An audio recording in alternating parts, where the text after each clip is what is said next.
Let's draw this. So 50% retracement. That's a good question. Sometimes I don't even know what I say to you guys, so always let me know if it doesn't make sense. So 50% retracement is for structure, right? So this does not have a retracement, so we need it to retrace, right? So if you want to screenshot that, draw it, literally just draw up, down, a big up, and then this down, and then like label this retracement. That's how I would take the notes. Now, understanding market cycle is, okay, well, if we're in an overall uptrend based off whatever higher time frame structure and had an accumulation here, then here you could be looking for either an accumulation again, it's a down schematic up, or if you kind of get it here, right? Because we're not talking about the candles. If we get the candles here that go up, and then you get your little high low, then it'd be a reaccumulation. So market cycle is just talking about what you're actually looking for at a certain point of interest. Structure retracement is just a structure retracement.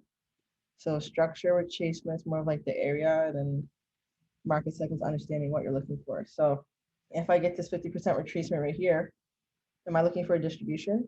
No. Am I looking for a redistro? No.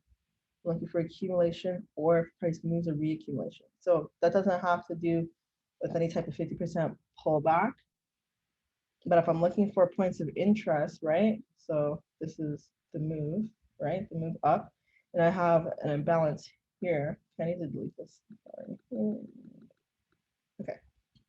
So we have this push up, and I'm going to look for something in this point of interest or this point of interest.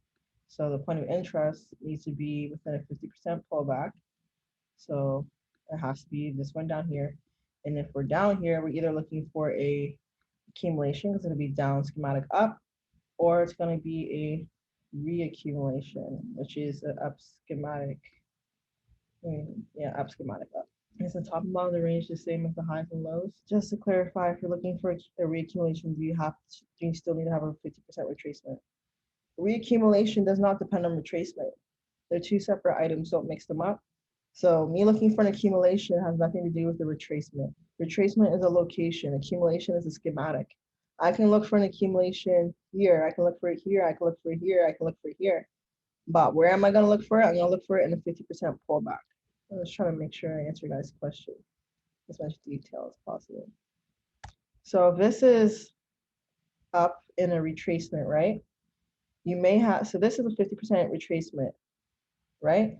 Now you may get a reaccumulation here. So this has already respected itself as a retracement, possibly, let's do it like this. So this is a 50% retracement, right?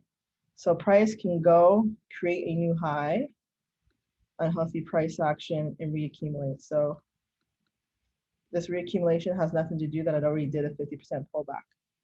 Right, it might do this and get another entry, and that might be the 50, but it can reaccumulate anywhere along this movement, right? You can even get a distro here, but doesn't mean we're gonna sell a distro to buy. So don't confuse those two separate things I'm talking about of structure with the schematic. I think that makes sense. I think it makes sense for you guys. So we talked about retracement and identifying market cycle. Okay, so yeah, no problem, you guys. And this is why I like it when you guys write or we talk about things in sections, because sometimes you guys mush them all together. And that's why I need you guys to think of like a factory, where it's like you have a checklist, like, okay, is this button on? Check. Is this, you know, the temperature 10 degrees? Check.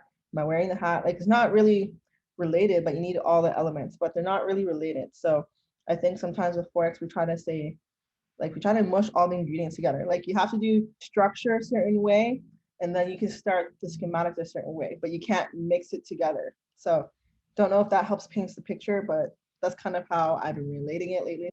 So the next one is we're gonna look for previous schematics. So what is that? That is the back testing. Hi, my name is Savannah Parsons, and here on YouTube, I teach institutional trading. So are you tired of trading these head and shoulder patterns, flag patterns with 30, 40, 50 pip stop losses, and you wonder why you're not making money? It's because you're not trading like the banks. Yes, trading like the banks, trading like the institutions, institutional trading. So I teach smart money concepts. What is smart money concepts? It's imbalance, order blocks, and Wyckoff. This is exactly how the banks are trading. They're not trading these crazy cat, dog, and mouse patterns, okay? If you want to learn how to constantly have a 10 pip or less stop loss, trade only 1 to 10s, and be extremely profitable, then I want you to check out my videos here on YouTube. And if you like what you see, also join my free group chat below. And if you're really getting value and you want to elevate your trading, I actually have my own academy called smartmoneyacademy.ca. So if you click the link to my website and my free group chat, you guys will understand how the banks are actually trading, and you can actually make more money in the market. So for now, check out my videos here on YouTube. Don't forget to like, comment, subscribe, and I'll see you guys in my group chat.